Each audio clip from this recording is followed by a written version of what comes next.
Perkenalkan, saya Ricardo Manadinta Simarmata, dosen program studi D4 Administrasi Bisnis Terapan, jurusan Administrasi Niaga, Politeknik Negeri Ambon. Dan bidang keahlian saya adalah manajemen sumber daya manusia. Pada kesempatan kali ini, saya akan menjelaskan dharma pengajaran saya dengan menggunakan metode DIA, yaitu Delivery, Interaction, dan Assessment pada salah satu mata kuliah yang saya ampu, yaitu Manajemen Sumber Daya Manusia dengan bobot 2 SKS. Sebelum saya menjelaskan lebih lanjut mengenai teknik pengajaran saya, terlebih dahulu saya akan menjelaskan deskripsi singkat mata kuliah, kemampuan yang diharapkan, materi pembelajaran, sistem pembelajaran, metode pembelajaran, serta sistem penilaian mata kuliah pada mata kuliah Manajemen Sumber Daya Manusia. Mata kuliah ini mempelajari mengenai manajemen sumber daya manusia yang berkaitan dengan fungsi-fungsi operasional manajemen sumber daya manusia, meliputi pengadaan, pengembangan, kompensasi, pemeliharaan, integrasi, dan pemutusan hubungan kerja. Dengan mengikuti mata kuliah manajemen sumber daya manusia, mahasiswa diharapkan 1. Mampu menguasai ruang lingkup, konsep, dan tujuan manajemen sumber daya manusia. 2. Mampu menguasai fungsi-fungsi manajemen sumber daya manusia. 3. Mampu menguasai tahapan dalam perencanaan sumber daya manusia. 4. Mampu memahami pengembangan sumber daya manusia dalam organisasi. 5. Mampu mendeteksi masalah-masalah manajemen sumber daya manusia. Untuk bisa mencapai kemampuan tersebut, mahasiswa akan diberikan topik-topik yang akan dibahas selama 14 kali pertemuan, yaitu 1. Pengantar manajemen sumber daya manusia. 2. Pengadaan sumber daya manusia. 3. Pengembangan sumber daya manusia. 4. Kompensasi. 5. Integrasi sumber daya manusia. 6. Pemeliharaan karyawan. 7. Pemutusan hubungan kerja. Metode pembelajaran yang digunakan dalam proses perkuliahan manajemen sumber daya manusia adalah ceramah, diskusi, tanya jawab, dan penugasan. Nah, setelah kita tahu gambaran singkat mata kuliah manajemen sumber daya manusia yang saya ampu, selanjutnya saya akan menjelaskan teknik pengajaran saya dengan menggunakan metode DIA. Yang pertama, delivery, yaitu bagaimana saya menyampaikan perkuliahan kepada mahasiswa. Ada strategi yang saya gunakan dalam menyampaikan perkuliahan, yaitu penyampaian perkuliahan dengan menggunakan textbook. Textbook yang saya gunakan merupakan karangan Kaswan yang berjudul Manajemen Sumber Daya Manusia untuk Keunggulan Bersaing Organisasi. Saya juga menggunakan modul ajar manajemen sumber daya manusia dengan karangan tim teaching kami. Tentu saja modul ini kami susun berdasarkan pengalaman mengajar kami selama beberapa tahun dalam mata kuliah ini dan disesuaikan dengan kebutuhan mahasiswa kami sebagai pusat dari pembelajaran. Teknik kedua yang saya gunakan adalah interaction. Bagaimana saya berinteraksi dengan mahasiswa. Dalam perkuliahan ada beberapa saluran komunikasi yang saya gunakan di dalam kelas. Saya selalu mendorong mahasiswa untuk berdiskusi bertanya. Yang kedua, menggunakan media WhatsApp sebagai sarana diskusi di luar kelas. Yang terakhir adalah metode asesmen, yaitu bagaimana saya menilai mahasiswa. Pada pertemuan pertama perkuliahan, saya selalu menjelaskan kontrak perkuliahan yang saya akan sepakati bersama mahasiswa. Dalam kontrak perkuliahan tersebut memuat cara saya menilai dan bobot penilaian saya terhadap mahasiswa, sehingga mahasiswa dipastikan tahu lebih awal dan diharapkan bisa membuat strategi perkuliahan bisa berjalan dan mereka bisa mendapatkan nilai yang memuaskan. Berikut adalah skema penilaian yang saya sampaikan kepada mahasiswa. 10% absen, 25% tugas, 30% UTS, 35% puas. Selanjutnya, saya akan memberikan cuplikan pengajaran saya pada mata kuliah manajemen sumber daya manusia secara luring dengan materi pendidikan dan pelatihan. Demikian penyampaian saya. Terima kasih. Selamat siang semua. Selamat siang. Yuk. Hari ini kita akan belajar manajemen sumber daya manusia. Sebelum kita belajar, mari kita berdoa dulu menurut agama dan kepercayaan masing-masing. Berdoa dimulai.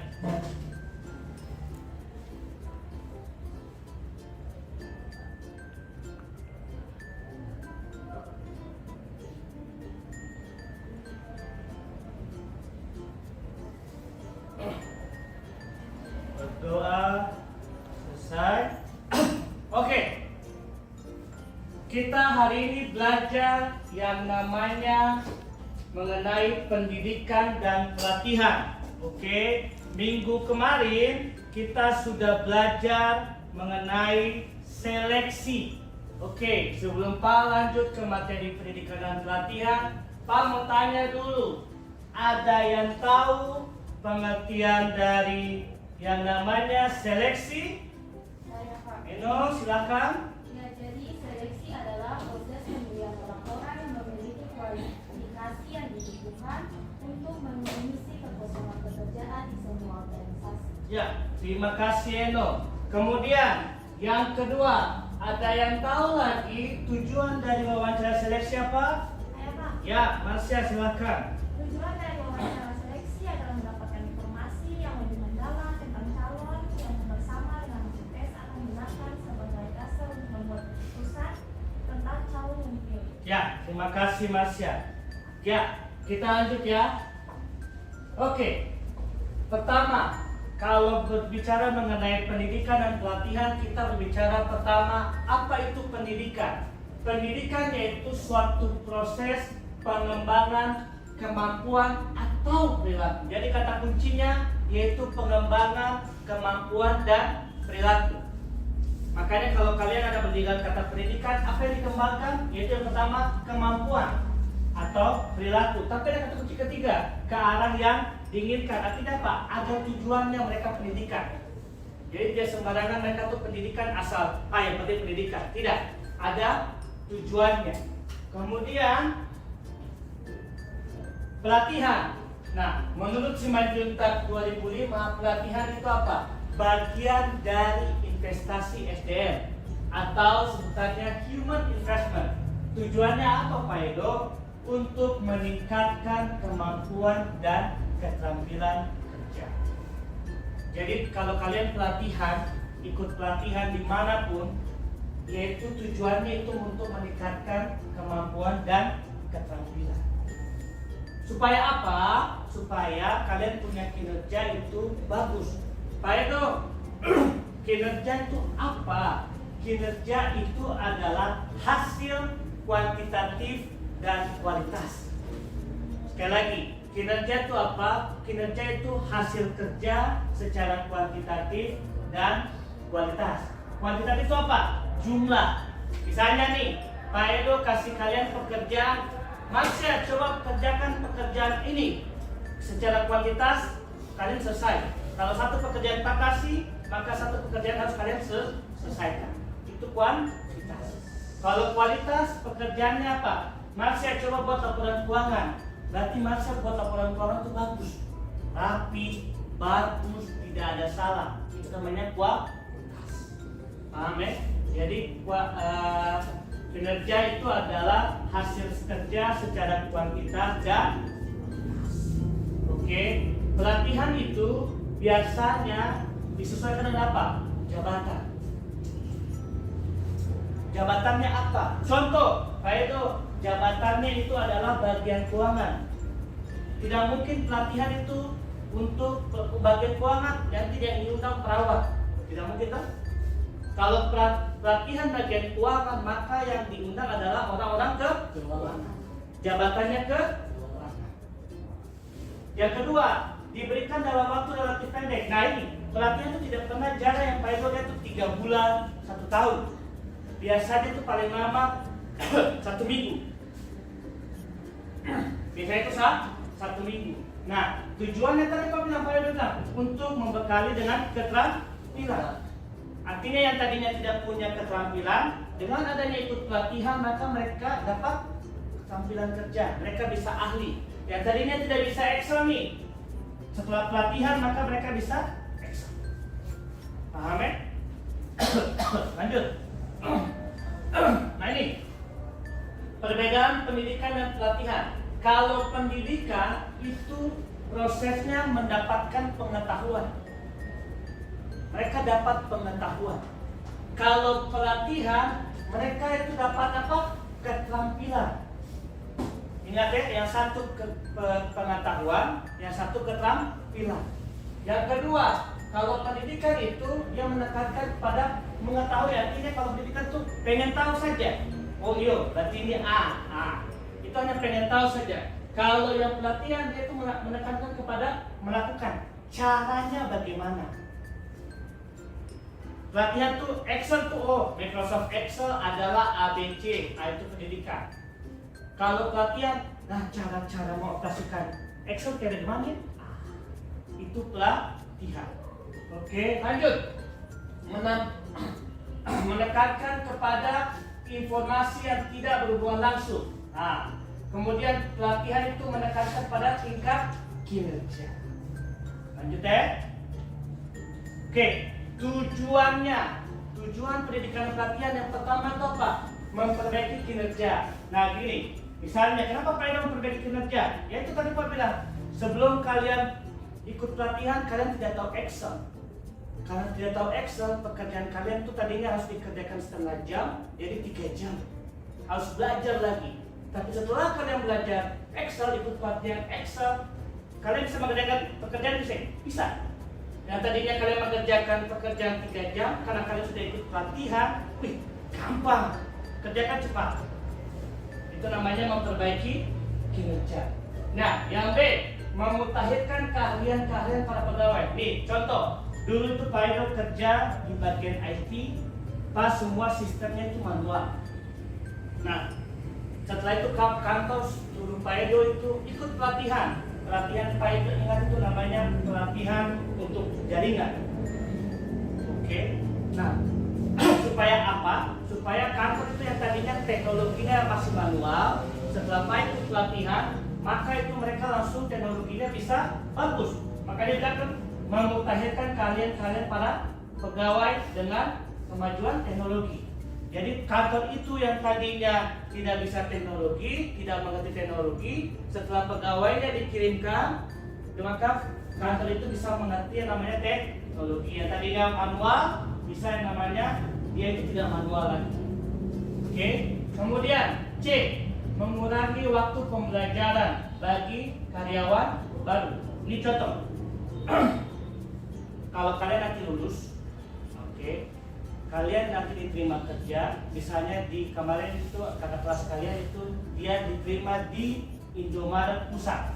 Nah, dia bilang ke Pak Edo, pas saya masuk ke Pak Edo tuh, saya itu langsung dilatih sama ada pimpinannya. Jadi di sini dia duduk, di sini pimpinannya. Jadi dilatih cara mengerjakan pekerjaan.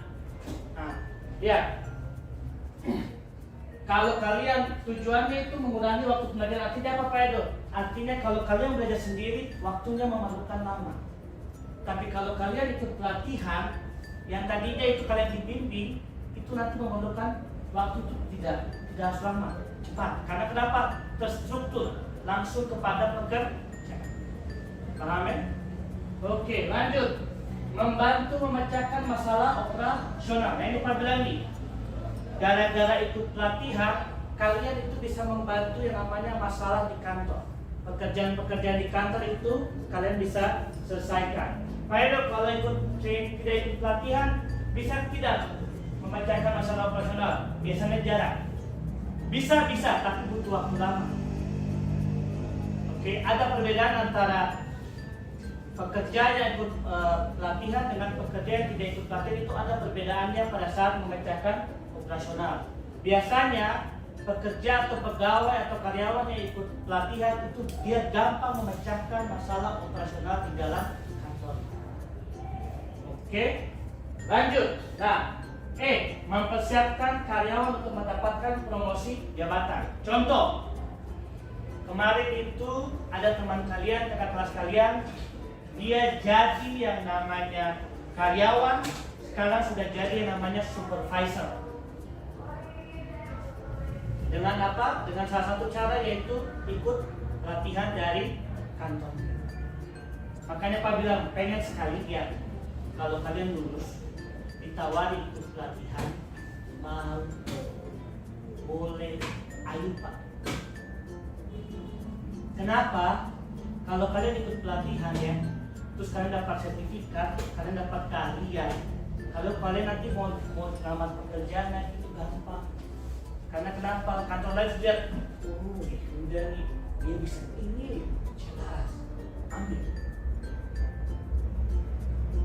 Baik kan itu ada kasus tuh, tahu tidak? Ada yang viral itu, ada anak mahasiswa dia kampusnya kampus yang terkenal itu kalah saing dengan ada bapak-bapak STM. Jadi disandingkan anak kampus yang bagus dengan bapak-bapak STM. Bapak-bapak STM yang diambil itu bapak-bapak STM. Kenapa? Karena bapak-bapak STM ini lulusan STM, SMK ini dia punya yang namanya sertifikat gara-gara ikut pelatihan. Ini kejadian. Sampai viral itu anak mahasiswa ini. Kenapa ya STM diterima sedangkan saya tidak? Ternyata bapak-bapak STM ini dia ikut pelatihan. Harganya itu puluhan juta. Di mana Pak Edo? Itu PT PAL. Coba searching saja. Itu karena bapak-bapak STM ini, SMK ini dia ikut pelatihan. Lanjut. Pak Edo, prinsip-prinsip pendidikan pelatihan itu satu, perbedaan individu. Kalau kalian mau ikut pelatihan dan pendidikan, yang dilihat pertama kali itu ialah lihat latar belakang pendidikan. Oke. Tidak mungkin kalian mau ikut pelatihan, tapi pelatihan memasak. Ternyata yang kalian undang itu adalah lulusan perawat. Nyambung tidak? Oke, kalau kalian mau ikut bikin pelatihan tentang perkantoran, maka yang kalian undang adalah latar belakang pendidikannya perkantoran. Paham ya? Oke, yang kedua yang harus dilihat apa? Pengalamannya. Oke, yang kemudian harus lihat apa? Keinginannya. Keinginannya apa untuk ikut pelatihan dan pendidikan? Harus tanya. Oke, lanjut. Yang kedua, apalagi yang harus dilihat dari prinsip pendidikan pelatihan yang kedua yaitu jabatannya. Ya, pekerjaan dapat menjelaskan pendidikan sesuai dengan dimiliki oleh calon pekerja dapat menunjang pelaksanaan pekerjaannya. Artinya orang yang ikut pelatihan dan pendidikan itu harus sesuai dengan jabatannya. Kalau jabatannya bagian keuangan, maka pendidikan pelatihan yang harus diikuti adalah mengenai keuangan. Paham ya? Jadi harus sesuai dengan pekerjaan. Lanjut. Prinsip pendidikan dan pelatihan yang ketiga yaitu motivasi. Nah ini tujuan orang ikut pendidikan pelatihan itu apa? Motivasinya itu apa? Biasanya ya, orang yang ikut pendidikan pelatihan tujuannya itu ada dua motivasinya. Yang pertama dapat gaji naik, yang kedua dapat yang namanya promosi. Jarang orang mau ikut pendidikan pelatihan itu kalau tidak dua itu. Kalau tidak gaji, kalau tidak yang namanya promosi. Oke, lanjut. Nah, prinsip pendidikan pelatihan yaitu yang kemudian itu partisipasi aktif. Artinya apa Pak Edo? Tidak kayak Pak Edo begini. Kalian diam, Pak Edo ngajar. Tidak boleh. Kalau pendidikan pelatihan itu artinya apa? Pak mengajar peserta, pelatihnya mengajar peserta, peserta juga harus aktif, bertanya, memberikan masukan. Itu sesuai dengan namanya materi dari pendidikan dan pelatihan. Oke, lanjut. Nah, fungsi dari pendidikan dan pelatihan yang pertama yaitu memperbaiki kinerja peserta. Yang Pak bilang tuh, pelatihan itu harus memperbaiki kinerja peserta. Yang kedua yaitu mempersiapkan promosi. Nah ini Pak bilang tuh, fungsinya itu ada promosinya. Yang ketiga yaitu mempersiapkan tenaga kerja pada jabatan yang lebih tinggi. Yang Pak bilang itu, kalian disiapkan menjadi posisi yang lebih tinggi. Keempat yaitu dapat membantu karyawan membuat keputusan lebih baik. Nah, kelima meningkatkan kemampuan di bidang kerjanya sehingga dapat mengurangi stres. Oke, lanjut. Manfaat pendidikan dan pelatihan. Itu ada pertama, bagi yang namanya organisasi. Lihat, yang pertama itu terwujudnya hubungan yang serasi antara atasan dan bawahan. Biasanya itu terjadi kalau misalnya begini. Biasanya terjadi itu kalau misalnya si atasannya langsung melatih bawahannya. Jadi nanti kalau kalian masuk kerja nih, hari pertama nanti Marsya, ini Pak Bos, nanti Pak akan melatih Marsya. Kalau kapan sudah latih Marsya, maka nanti biasanya itu ada dekat pimpinan dan karyawan. Oke. Yang kedua yaitu terjadinya proses pengambilan keputusan lebih cepat dan kegiatan tepat. Artinya begini. Artinya itu kalau ada masalah dengan perusahaan, dengan pekerjaan, dengan adanya pelatihan, itu kalian bisa mengambil keputusan lebih cepat. Artinya begini. Kalau ada masalah di kantor, masalahnya ini, berarti nanti jalan keluarnya seperti ini. Oke. Kemudian meningkatkan semangat kerja. Orang yang ikut pelatihan dan pendidikan pelatihan biasanya itu semangat kerjanya itu bagus. Oke. Kemudian memperlancar jalannya komunikasi yang efektif. Kemudian penyelesaian konflik secara fungsional. Ini materi yang sudah selesai. Nah, Pak mau Pak ada pertanyaan-pertanyaan mengenai pendidikan pelatihan, tapi Pak itu mau kita bagi dua kelompok. Oke, kita bagi dua kelompok. Jadi nanti dari Eno 1, 2 sampai selesai. Nanti kelompok 1 di sini, kelompok 2 di sini. Oke, ya itu dulu.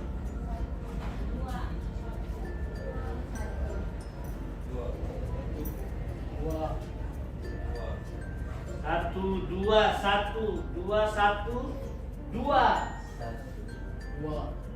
Oke, yang 1 di sini, yang 2 sebelah sana. Ayo, benar.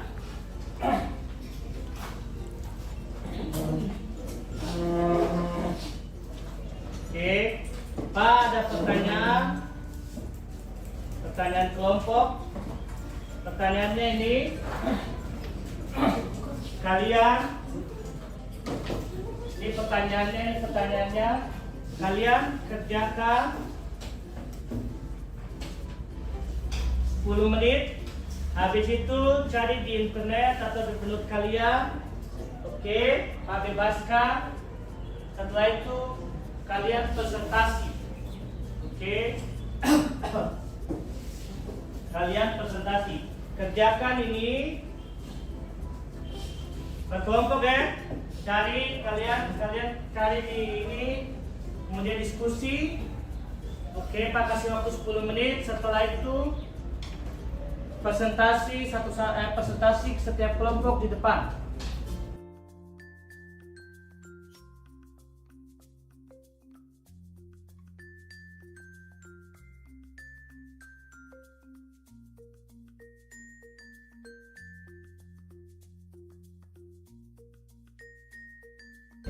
Ya, selamat pagi Pak Edo dan teman-teman. Pagi. Terima kasih atas kesempatan yang telah diberikan kepada kelompok kami untuk mempresentasikan hasil kerja kami. Jadi di sini kita akan belajarkan nomor 1 soal sama jawabannya. Jadi soal pertama itu bagaimana suatu pelatihan yang diberikan kepada karyawan dapat dilakukan efektif dalam pengembangan diri karyawan. Jadi jawabannya itu pelatihan karyawan dikatakan efektif apabila dilakukan berdasarkan dorongan untuk berubah ke arah yang lebih baik untuk mencapai yang lebih terhadap tujuan yang hendak dicapai, baik itu pribadi maupun organisasi.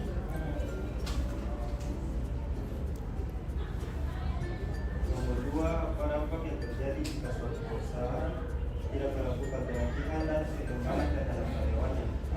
Jawabannya adalah apabila pelatihan karyawan tidak dilakukan dalam suatu perusahaan, maka akan terlihat ada gejala-gejala sebagai berikut.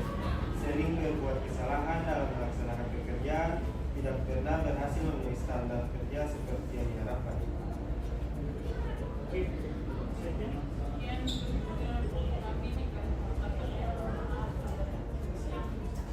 selamat siang para teman-teman. Ya.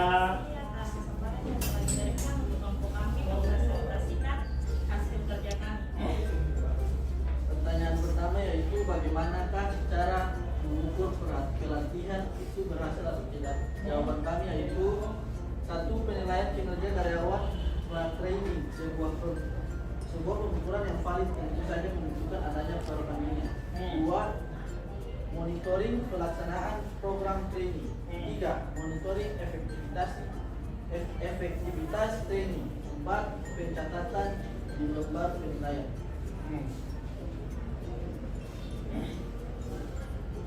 Kedua yaitu soalnya bagaimana cara mengimbangi perusahaan sedang membutuhkan pelatihan bagi karyawan. Jawabannya yaitu yang pertama produktivitas yang menurun, yang kedua hasil kerja yang berada di bawah standar kualitas, yang ketiga karyawan tidak memiliki keterampilan yang dibutuhkan sekarang, yang keempat kesenjangan performa karyawan yang satu dengan yang lain, yang kelima karyawan sering menerima teguran dan komplain. Saja jawabannya dari kelompok kami. Kurang dan lebihnya mohon maafkan. Assalamualaikum warahmatullahi wabarakatuh. Materi kita selesai hari ini. Mari kita sebelumnya berdoa menurut agama kepercayaan masing-masing. Berdoa dimulai.